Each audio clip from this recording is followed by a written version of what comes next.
Hello बच्चों, how are you all. तो हमारा टॉपिक कौन सा चल रहा था? मैंने आपको लास्ट वीडियो में हेज़नबर्ग्स अनसर्टेनिटी प्रिंसिपल कराया था। उसके बाद जो अब हमने अगला टॉपिक डिस्कस करना है वो है quantum mechanic model of atom. अभी तक हमने 3 मॉडल ऑफ एटम पढ़े हैं। सबसे पहला जे थॉमसन मॉडल था, वो फेल हुआ तो रदरफोर्ड मॉडल आया। रदरफोर्ड मॉडल फेल हुआ तो बोहर मॉडल आया, और बोहर मॉडल के फेलियर भी हमने डिस्कस कर लिए थे। बोहर मॉडल के फेलियर्स के वजह से ये हमारे पास चौथा और लास्ट मॉडल ऑफ एटम आया है, which is quantum mechanic model of atom. Quantum mechanic model of atom actual में श्रोडिंजर साइंटिस्ट ने 1926 में दिया था।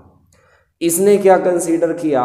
इसने कंसीडर किया एटम के अंदर दोनों करैक्टर्स को, पार्टिकल करैक्टर को भी और वेव करैक्टर को भी। जैसे हमने हेज़नबर्ग अनसर्टेनिटी प्रिंसिपल में पढ़ा था कि किसी भी पार्टिकल में पार्टिकल करैक्टर भी होता है और वेव करैक्टर भी होता है, दोनों होते हैं। उसी बात को ध्यान में रखते हुए श्रोडिंजर साइंटिस्ट ने अपना ये मॉडल ऑफ एटम दिया, और इसने एटम को एक 3 डायमेंशनल वेव की फॉर्म में कंसीडर किया। इसके अनुसार जो एटम है वो एक 3 डायमेंशनल वेव के अंदर होती है, और उस वेव के लिए यहाँ पर एक इक्वेशन दी श्रोडिंजर साइंटिस्ट ने, which is known as Schrödinger wave equation.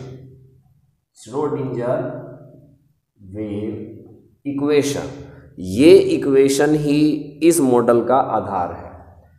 और ये इक्वेशन हमारे पास क्या है? D square psi upon d x square plus d square psi upon d y square, d square psi upon d z square. इसमें ये x y z तीनों axis हैं, x axis, y axis, z axis.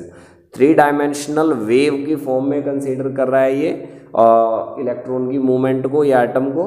तो इसमें हमारे पास 3 axis ले ली, d square psi upon d x square, d square psi upon d y square, d square psi upon d z square, plus 8 pi square m upon h square into E minus V into psi equal to 0। ये equation actual में बनाई गई है, which is called Schrodinger wave equation. इसमें मैंने आपको बता दिया एक्स वाई जेड तीनों एक्सिस हैं, pi 3.14, M is the mass of electron या जो भी पार्टिकल है, H is the Planck's constant जिसकी वैल्यू हम पढ़ चुके हैं, ई आपके पास टोटल एनर्जी है, और वी आपके पास पोटेंशियल एनर्जी है। ओके, तो ये वेव है, इन सब का सम इज इक्वल टू 0 है। इसमें आपको ये इंपॉर्टेंट है सबसे ज्यादा कि ये क्या होता है। ये सिंबल जो है PSI, लिखने में PSI पसाई, लेकिन P साइलेंट है तो इसको साई रीड करेंगे, साई। ये साई होता है क्या है? इसको हम लोग नाम देते हैं वेव फंक्शन ऑफ इलेक्ट्रॉन। ये इलेक्ट्रॉन का वेव फंक्शन है। ये किसको रिप्रेजेंट करता है? It represent amplitude of a wave. एक वेव का एम्पलीट्यूड को ये रिप्रेजेंट करता है साई, और अगर हम इसका स्क्वायर कर दें, it represent probability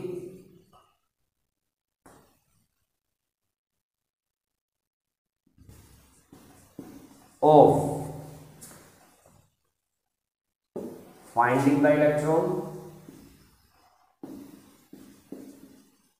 around the nucleus।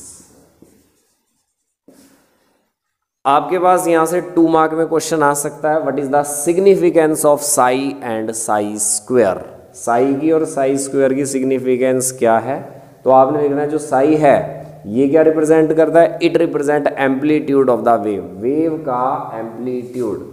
ये हमारे पास वेव को हम इस तरह से लिखते हैं, पहले भी आपको समझाया है कि वेव इस तरह से क्रेस्ट एंड ट्रफ की फॉर्म में चलती है।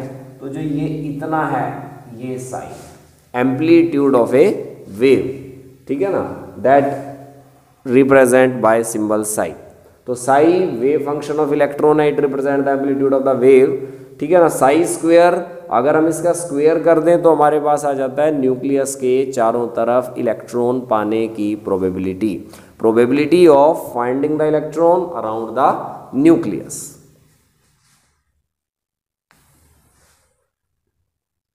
अब मैं आपको बता दूं क्या होता है ऑर्बिटल। ऑर्बिटल एक टॉपिक है, इसके बाद ऑर्बिटल। ये क्या होता है?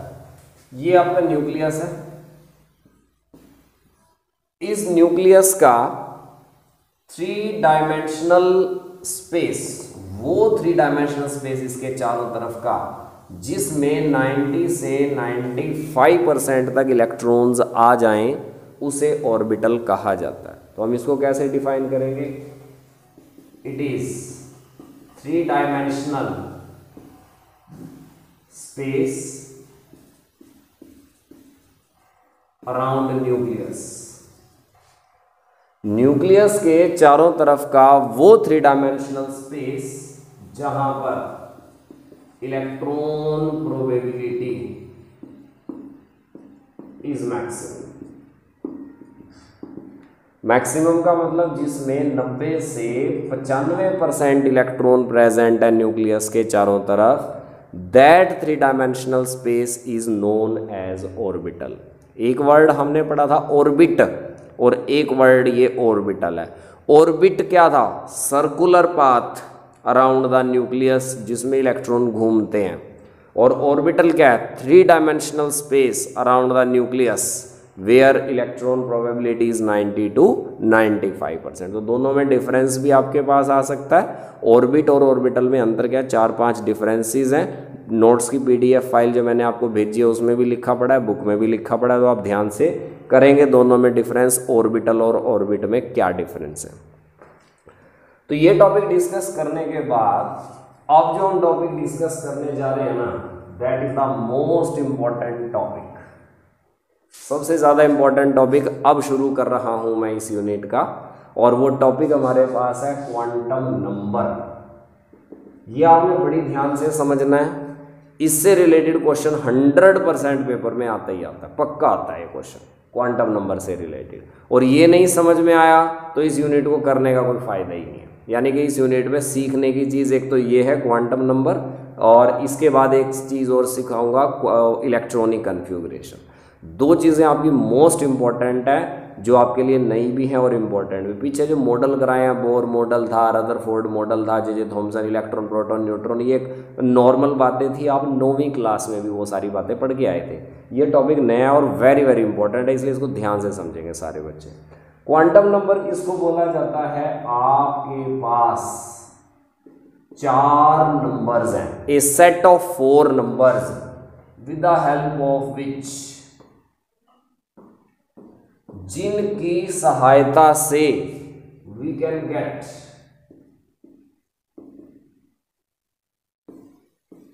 कंप्लीट इंफॉर्मेशन, पूरी जानकारी हमें मिलेगी इनकी सहायता से अबाउट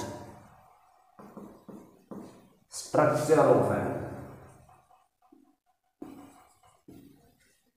कोई 4 नंबर्स हैं और इन 4 नंबर्स की सहायता से हमें पूरी जानकारी मिलती है किसके बारे में? About structure of an atom, एक एटम की स्ट्रक्चर के बारे में। तो एक set of the quantum number को हम लोग नाम देते हैं, a set of the 4 numbers को हम लोग नाम देते हैं क्वांटम नंबर। 4 मैंने आपको बताया, 4 में जो सबसे पहला क्वांटम नंबर आपके पास है उसका नेम प्रिंसिपल क्वांटम नंबर है।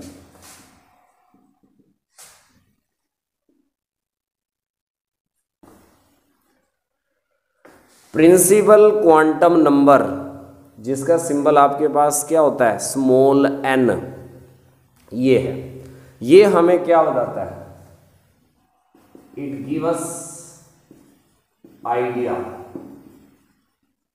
अबाउट, ये हमें 2-3 बातें बताता है। एक तो बताता है हमें साइज ऑफ एन एटम, एक एटम का साइज कितना बड़ा है,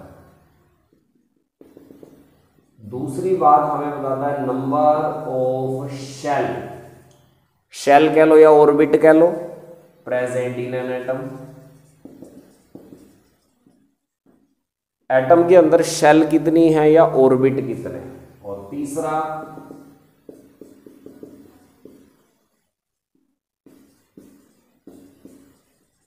एनर्जी ऑफ ईच शेल, हर एक शेल की एनर्जी कितनी कितनी है। तो ये तीन बातें हमें बताता है पहला क्वांटम नंबर जिसका नाम है प्रिंसिपल क्वांटम नंबर। एटम के साइज के बारे में बताएगा, या एटम में नंबर ऑफ शेल बताएगा कितने, और हर एक शेल की एनर्जी कितनी कितनी है। ठीक है, और इस क्वांटम नंबर को हम लोग डिनोट करते हैं किससे, it is denoted by symbol small n. Small n symbol से इसको डिनोट किया जाता है। और यहां पर स्मॉल एन की वैल्यू क्या हो सकती है, स्मॉल एन की वैल्यू 1 2 3 4 5 6 कुछ भी हो सकती है। ज़्यादातर तो वैसे 8 तक, 7 या 8 तक ही है। ठीक है ना, तो इतनी वैल्यूज़ आपके पास अभी तक अवेलेबल हैं, जितने एटम्स हैं उनके आधार पर, जितने एलिमेंट्स अवेलेबल हैं उनके आधार पर। तो सबसे पहला quantum number principal quantum number है, इसको n से डिनोट करेंगे। n की वैल्यू 1 2 3 4 कुछ भी हो सकती है। More is the value of n,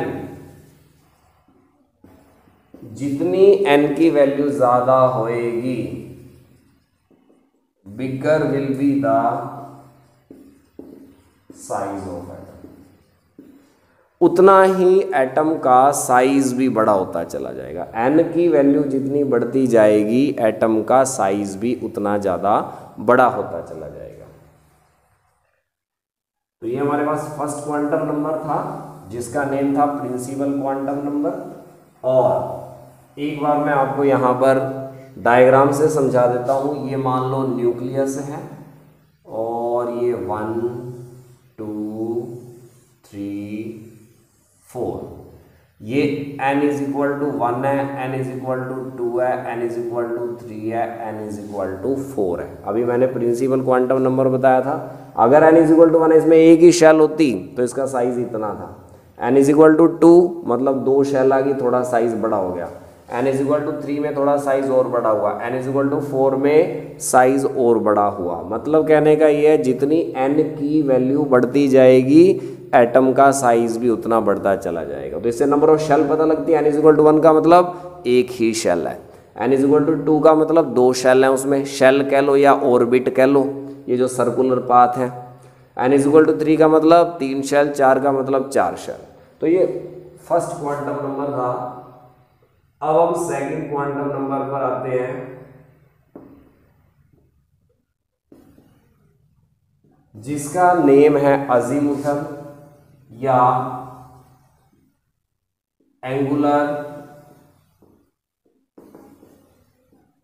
और सबसिडियरी क्वांटम नंबर। 3 नेम है। अजीमुथल क्वांटम नंबर भी आप इसको बोल सकते हैं, एंगुलर क्वांटम नंबर भी इसको बोल सकते हैं, और सबसिडियरी क्वांटम नंबर भी इसको बोल सकते हैं। और इसका सिंबल स्मॉल एल होता है। स्मॉल सिंबल है सबके, पहले वाले का सिंबल स्मॉल एन था प्रिंसिपल क्वांटम नंबर का, और अजीमुथल क्वांटम नंबर का सिंबल जो है स्मॉल एल होता है। ये हमें किस किस के बारे में बताएगा, वो तो मैं बता रहा था size of an atom, number of shell, ये बताता है number of sub shell present in each shell. हर एक शेल के अंदर कितनी कितनी सब शेल होती हैं, वो बताता था नंबर ऑफ शेल के बारे में। ये बताता है नंबर ऑफ सब शेल के। सब शेल क्या होती हैं, हर एक शेल के अंदर छोटी छोटी शेल्स और पाई जाती हैं जिन्हें सब शेल बोला जाता है। ठीक है जी। Number 2 energy of each sub shell, हर एक सब शेल की एनर्जी के बारे में भी बताता है, भाई किस सब शेल की एनर्जी कम है, किसकी ज़्यादा, किसकी और ज़्यादा। तो ये हमारे पास सेकंड क्वांटम नंबर है जिसका नाम है अजीमुथल क्वांटम नंबर। जो हमें किस चीज़ के बारे में बताता है, जो हमें number of sub shell, energy of each sub shell. इसको डिनोट करते हैं किससे, denoted by small l. Small l इसका सिंबल है और इसकी वैल्यू निकालेंगे हम इस फॉर्मूले से। स्मॉल एल की वैल्यू यानी कि अजीमुथल क्वांटम नंबर की वैल्यू क्या होगी वो हम ये फार्मूले से निकालेंगे। Small l is equal to 0 to n-1। इसका क्या मतलब है, 0 से लेकर के आपका n यानी कि प्रिंसिपल क्वांटम नंबर की जो वैल्यू है उसमें से एक माइनस कर दो। कैसे, मैं आपको अभी समझाता हूँ।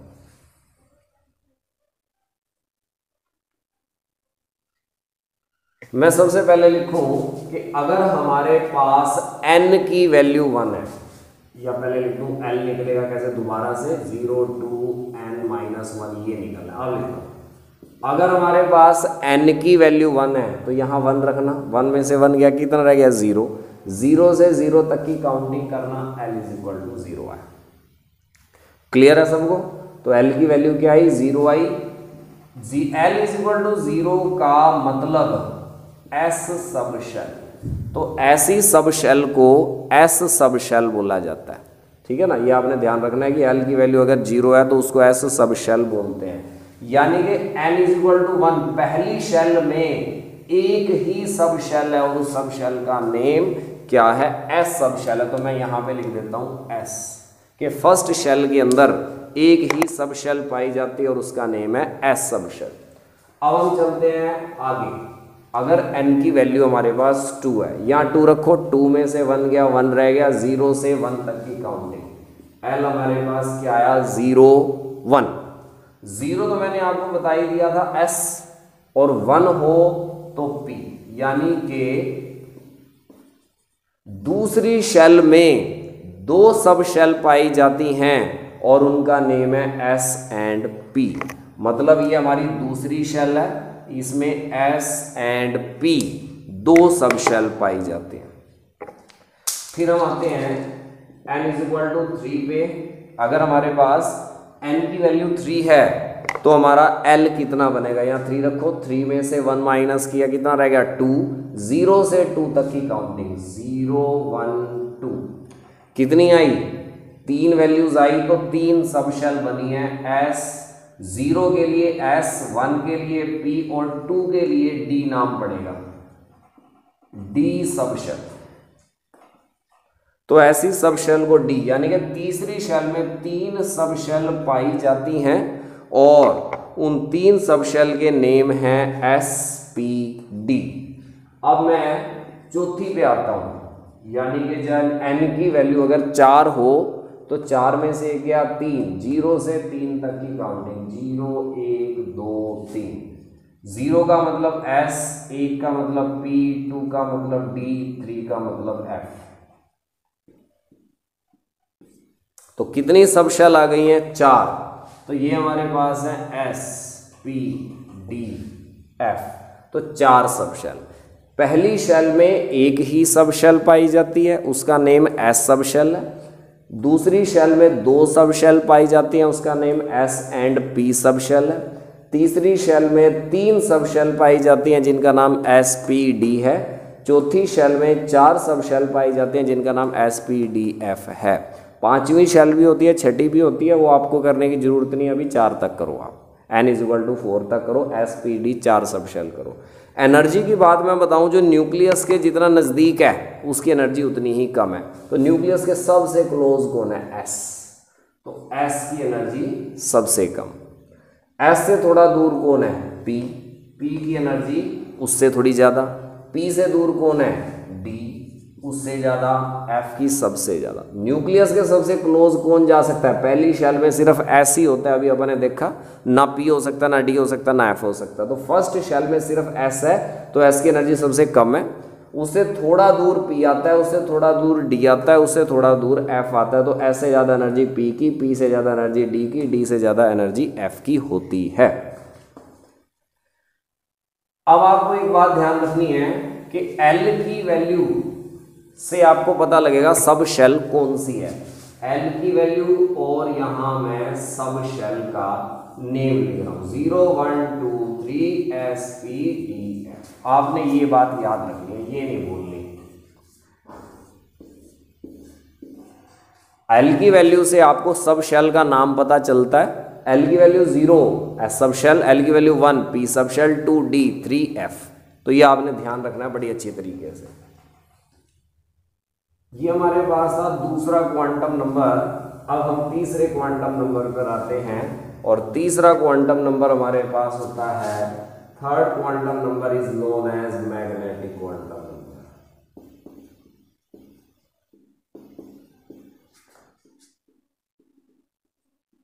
मैग्नेटिक क्वांटम नंबर का जो सिंबल है वो स्मॉल m होता है। ये हमें किस किस के बारे में बताता है?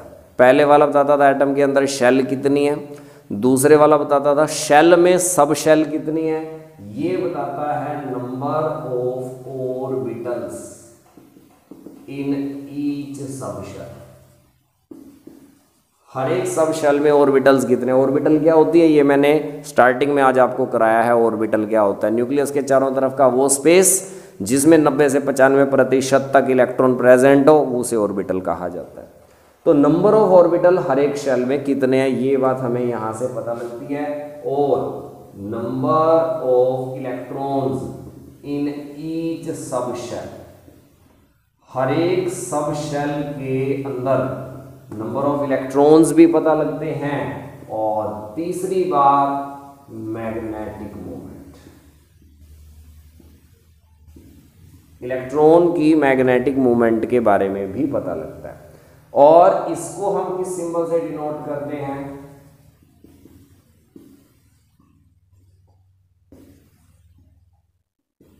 Small m। पहले वाले का प्रिंसिपल क्वांटम नंबर का सिंबल था small s, azimuthal quantum number का सिंबल था स्मॉल l, और इसका सिंबल है स्मॉल m। इसको कैसे कैलकुलेट करेंगे?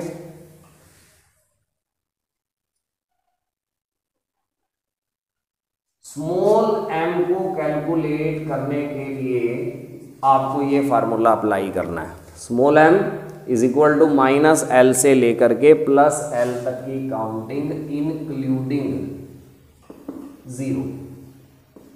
0 को साथ में इंक्लूड करना है। यानी कि मैं कहूँ अगर n इज इक्वल टू आपका 1 है तो आपका l इज इक्वल टू आया था 0, तो m की वैल्यू आपके पास क्या आएगी? -0 से +0 तक मतलब 0। जितनी वैल्यू उतने ऑर्बिटल, एक वैल्यू तो एक orbital. l is equal to 0 कौन था? l is equal to 0 s sub shell होती है, यानी कि s सब शेल में एक ही ऑर्बिटल पाया जाता है। ऑर्बिटल को हम डब्बे से रिप्रेजेंट करेंगे या ऐसे गोला लगा करके रिप्रेजेंट करेंगे। तो आपने जितने ऑर्बिटल्स आते जाएंगे उतने बॉक्सेस बनाने हैं। s के अंदर एक आया है तो हमने एक बॉक्स बनाया। एक कैसे आया? क्योंकि m की वैल्यू पता लगती है l की वैल्यू से। l इज इक्वल टू 0 कौन था? s sub shell. s sub shell के लिए हमारे पास m की वैल्यू 0 आई, एक वैल्यू आई तो एक ऑर्बिटल है।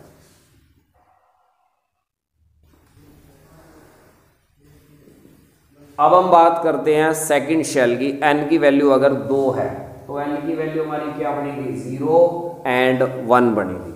0 के लिए m की वैल्यू 0 रहेगी, 1 के लिए m की वैल्यू -1 0 +1 रहेगी। 0 वाला तो ऊपर एक्सप्लेन कर दिया मैंने, 1 वाला यहाँ एक्सप्लेन करता हूँ। m की वैल्यू अलग अलग से निकालेंगे हम। 0 के लिए अलग से निकालेंगे, -0 से +0 तो 0 है। 1 के लिए अलग से निकालेंगे, -1 से +1 तक की काउंटिंग। 3 वैल्यू तो मतलब 3 ऑर्बिटल।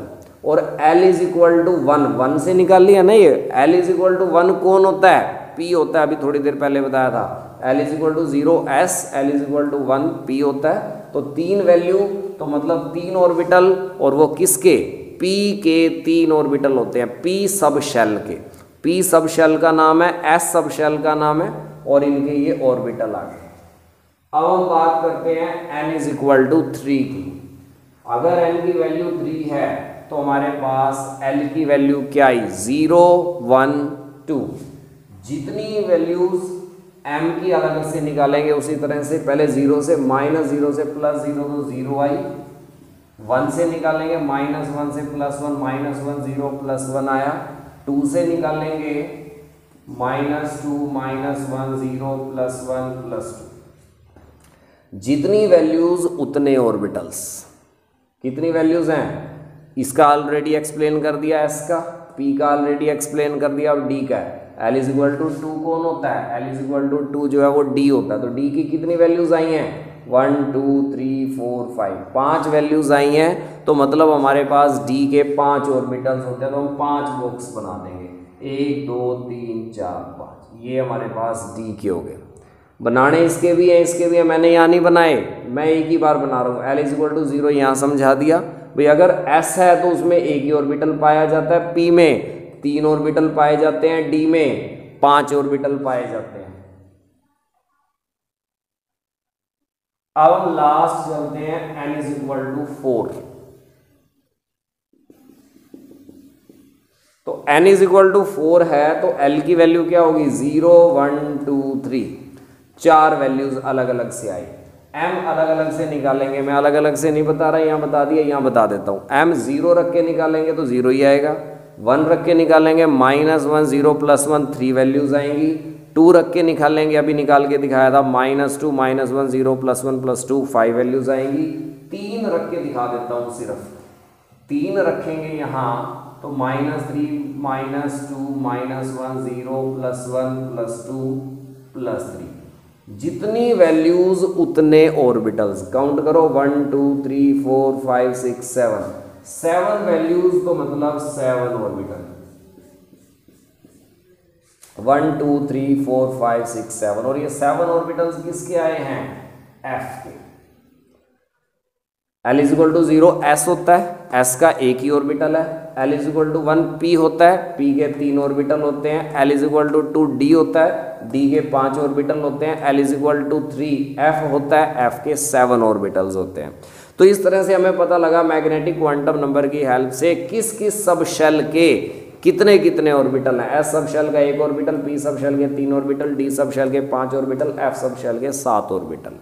अगर मैं इलेक्ट्रॉन्स की बात करूं तो एक ऑर्बिटल में आपने हमेशा ध्यान रखना है, एक ऑर्बिटल में मैक्सिमम 2 इलेक्ट्रॉन आ सकते हैं। मैक्सिमम एक ऑर्बिटल में मैक्सिमम 2 इलेक्ट्रॉन आएंगे, एक सीधा एक उल्टा, ठीक है ना, ये ध्यान रखना है। यानी कि जितने ऑर्बिटल्स हैं उसका डबल इलेक्ट्रॉन हो गए। जैसे एक जूते के डिब्बे में 2 जूते आते हैं, एक सीधा एक उल्टा, उसी तरह से एक ऑर्बिटल में मैक्सिमम 2 इलेक्ट्रॉन आ सकते हैं। तो S में मैक्सिमम कितने इलेक्ट्रॉन आ गए, 2। इसको हम ऊपर ऐसे स्क्वायर कर देते हैं। P में 3 है, 3 दूनी 6, हर एक बॉक्स में 2 2 आने हैं, तो 3 बॉक्स हैं, 3 दूनी क्या हो गया 6। तो P में मैक्सिमम 6 इलेक्ट्रॉन्स आ सकते हैं ज़्यादा से ज़्यादा। D के 5 ऑर्बिटल हैं, और 5 ऑर्बिटल का मतलब D के अंदर मैक्सिमम कितने इलेक्ट्रॉन्स आ सकते हैं, 10, 5 दूनी 10। F के हमारे पास 7 ऑर्बिटल हैं, तो 7 का डबल कितना हो गया 14, तो F में मैक्सिमम 14 इलेक्ट्रॉन आ सकते हैं। ये सारी बातें आपने बड़े ध्यान पूर्वक करनी है। आज बड़ा टेक्निकल काम है, समझने का काम है, यही वाली चीज़ मेन इंपॉर्टेंट है, और क्विज में आपको यहाँ से पक्का आएगा क्वेश्चन एक। तो मैग्नेटिक क्वांटम नंबर हम लोगों ने डिस्कस कर लिया, तीसरा।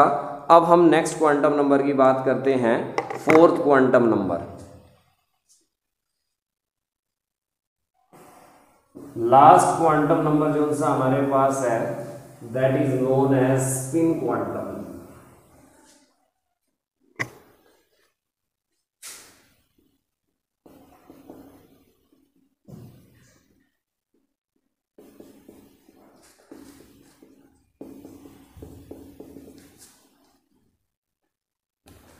ये हमारे पास 4th क्वांटम नंबर है, जिसका नेम है स्पिन क्वांटम नंबर, जिसे हम स्मॉल s से डिनोट करते हैं। ये हमें क्या कहता है, स्पिन क्वांटम नंबर? ये कहता है जैसे हमारी अर्थ है, वो सन का भी चक्कर काट रही है और अपनी एक्सिस पर भी घूम रही है। सन का चक्कर पूरा करने में हमारी जिस तरह से सन का भी चक्कर काटती है, हमारी एक्सिस पर भी घूमती है, उसी तरह से हमारा जो इलेक्ट्रॉन है, मान लो ये इलेक्ट्रॉन है, ये इलेक्ट्रॉन न्यूक्लियस के भी चक्कर काटेगा और साथ ही साथ अपनी एक्सिस पर भी ऐसे ऐसे घूमेगा, इस तरह से। इसलिए ये कहता है कि electrons not only revolve around nucleus. Electrons केवल न्यूक्लियस के चारों तरफ ही नहीं घूमते, but also spin along their own axis, अपनी ही एक्सिस के ऊपर भी चक्कर काटते हैं. So for every value of m, magnetic quantum number की हर एक वैल्यू के लिए spin quantum number has two values, और वो दो वैल्यू क्या है, plus half and minus half. मतलब अगर उसकी क्लॉकवाइज रोटेशन है, अपनी एक्सिस पे वो क्लॉकवाइज रोटेट कर रहा है इलेक्ट्रॉन, तो plus half, anti clockwise rotate करे तो माइनस हाफ. तो स्पिन दो तरह की हो सकती है, या तो क्लॉकवाइज या एंटी क्लॉकवाइज, इसलिए इसकी दो वैल्यू रहेंगी, क्लॉकवाइज के लिए प्लस हाफ, एंटी क्लॉकवाइज के लिए माइनस हाफ. तो ये हम लोगों ने चार क्वांटम नंबर डिस्कस करे, बड़ा इंपॉर्टेंट है. चारों क्वांटम नंबर आपने बड़े ध्यानपूर्वक करने हैं, यहां से क्वेश्चन पेपर में 100% पक्का आता ही आता है. अब आपके पास क्वेश्चन यहां से कैसे आएगा, क्वेश्चन यूं आएगा, find all the 4 quantum number of following. आपने क्वांटम नंबर निकालने, 4 क्वांटम नंबर होते हैं, चारों क्वांटम नंबर निकालने हैं, वैल्यू लिख रखी है किस किस के, 3D का निकालो, 4s का निकालो, 4p का निकालो, 4f, 4 की जगह चलो 5 का लेता हूँ, 5f का. ये 4 वैल्यू सपोज आपको लिख दी, कहा सबके चारों क्वांटम नंबर निकालिए. कैसे निकालेंगे, सबसे पहले हम लोग लिखते हैं 3D. इसका n इज इक्वल टू क्या होएगा, देखो जो आगे लिख रखा है ना वो n है, आगे यहाँ 1 लिख रखा हो तो n की वैल्यू 1 रहेगी, आगे 2 लिख रखा है n की वैल्यू 2, 3 लिख रखा है 3, 4 लिख रखा है 4, तो यहाँ n की वैल्यू हमारी क्या होगी 3, जो 3 लिख रखा है. दूसरा क्वांटम नंबर हमारा l होता है, यानी कि अजीमुथल क्वांटम नंबर. वैसे तो मैंने आपको बताया था l निकालने का तरीका 0 to n-1 ये होता है, ठीक है ना. लेकिन ये फार्मूला हम तब लगाएंगे जब सिर्फ ये 3 दे रखा होता. थर्ड शेल में कोई इलेक्ट्रॉन है, ये नहीं लिख रखा होता थर्ड शेल में वो s का है, p का है, d का है. अब यहाँ d भी मेंशन है, d मेंशन है तो हमें ये फार्मूला लगाने की जरूरत नहीं है, हमें सीधा लिखना है 0 1 2 3. अभी सिखाया था थोड़ी देर पहले, 0 1 2 3 s p d f. सीधा सीधा का मतलब d के लिए l की वैल्यू 2 होती है, आप डायरेक्ट लिखो. वैसे फार्मूला है 0 to n-1 निकालने का, लेकिन वो तब लगाना है जब ना यहाँ ऐसे लिख रखा, ना p ना d, ऐसे कुछ लिख नहीं रखा, सिर्फ यूँ लिख रखा है कि तीसरी शेल का है कोई, चौथी शेल का है, हमें नहीं पता वो s का है, p का है, d का है, किसका है. तब आप यहाँ पर 0 to n-1 के फार्मूले से निकाल सकते हो. ऑलरेडी d मेंशन है तो सीधा लिखो, d के लिए 0 1 2 3 s p d s, 0 के लिए s, 1 के लिए p, 2 के लिए d, 3 के लिए f. तो l की वैल्यू आपकी 2 हो गई है. अब आपने m निकालना है. m का फार्मूला मैंने बताया था -l से लेकर के +l तक की काउंटिंग, -2 -1 0 +1 +2. ठीक है जी, तो ये हो गया. लास्ट है s, स्पिन क्वांटम नंबर. इसकी वैल्यू हमेशा ये ही रहेगी, स्पिन क्वांटम नंबर, और इसकी वैल्यू कितनी, i +½ एंड -½. दूसरा एग्जाम्पल मैं लेता हूं 4s का, इसका निकाल के दिखाता हूं. 4s, इसका n is equal to 4, l is equal to 0. s के लिए l की वैल्यू 0 होती है, m की वैल्यू -0 से +0 तक, यानी कि 0 ही रहेगी. और स्पिन क्वांटम नंबर आपका +½ भी आएगा, -½ भी आएगा. तो ये हमारे पास 4s निकल गया. नेक्स्ट वन हमारे पास 4p है, जो आगे लिख रखा है ये इसका n हो गया. p के लिए l की value 0 1 2 3 s p d f. P के लिए L की वैल्यू 1 होती है। M निकालने का तरीका -L से +L तक की काउंटिंग, और S आपका हमेशा +½ एंड -½ रहेगा। तो ये 4 क्वांटम नंबर निकालने आते हैं पेपर में, इस तरह से इनको निकालना होता है। और लास्ट जो है हमारे पास 5F है, 5F, तो इसका n = 5 हो गया, जो आगे लिख रखा है ये n है। F के लिए L की वैल्यू 3 होती है, M -3 -2 -1 0 +1 +2 +3, और S आपका हमेशा +½ एंड -½ रहेगा। तो ये हम लोगों ने सीखा क्वांटम नंबर क्या होते हैं, किस तरह से हम क्वांटम नंबर को निकाल सकते हैं। पहली शेल में एक ही सब शेल पाई जाती है, एस सब शेल, और उसमें मैक्सिमम 2 इलेक्ट्रॉन आ गए। दूसरी शेल में मैक्सिमम 2 सब शेल पाई जाती हैं, एस में मैक्सिमम 2 आ सकते हैं, पी में मैक्सिमम 6, तो टोटल कितने हो गए 8 इलेक्ट्रॉन हो गए दूसरी शेल के अंदर। तीसरी शेल में 3 सब शेल हैं, एस में मैक्सिमम 2, पी में 6, डी में 10, कितने बन गए 18। तो तीसरी शेल में मैक्सिमम 18 इलेक्ट्रॉन आ सकते हैं। चौथी शेल में एस में मैक्सिमम 2 इलेक्ट्रॉन आ सकते हैं, पी में मैक्सिमम 6 आ सकते हैं, डी में 10, एफ में 14, सबको जोड़ लो कितने बन गए 32 बन गए। तो आपने 9वीं में जो पढ़ा था, पहली में 2, दूसरी में 8, तीसरी में 18, चौथी में 32, वो ऐसे आया है, ठीक है, क्योंकि पहली में सिर्फ एस होता है और एस में ज़्यादा से ज़्यादा 2 इलेक्ट्रॉन आ सकते हैं, ये मैंने आज आपको सिखाया, ठीक है। पी में मैक्सिमम 6 आते हैं, तो दूसरी शेल में एस और पी दोनों हैं, 6 और 2 8 बन गए। तीसरी में एस पी डी तीनों हैं, 2 और 6 8 और 10 18 बन गए। चौथी में एस पी डी एफ चारों हैं, तो इसलिए टोटल इलेक्ट्रॉन्स कितने बन गए, सबको जोड़ लो 14 बनेंगे। तो ये मैंने आज आप लोगों को क्वांटम नंबर के बारे में समझाया, और बड़ा ही इंपॉर्टेंट टॉपिक है, इसको सारे ध्यान से कर लेना।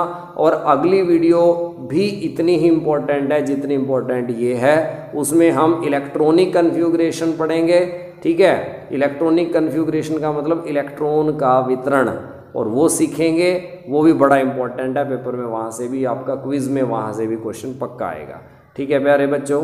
Thank you very much.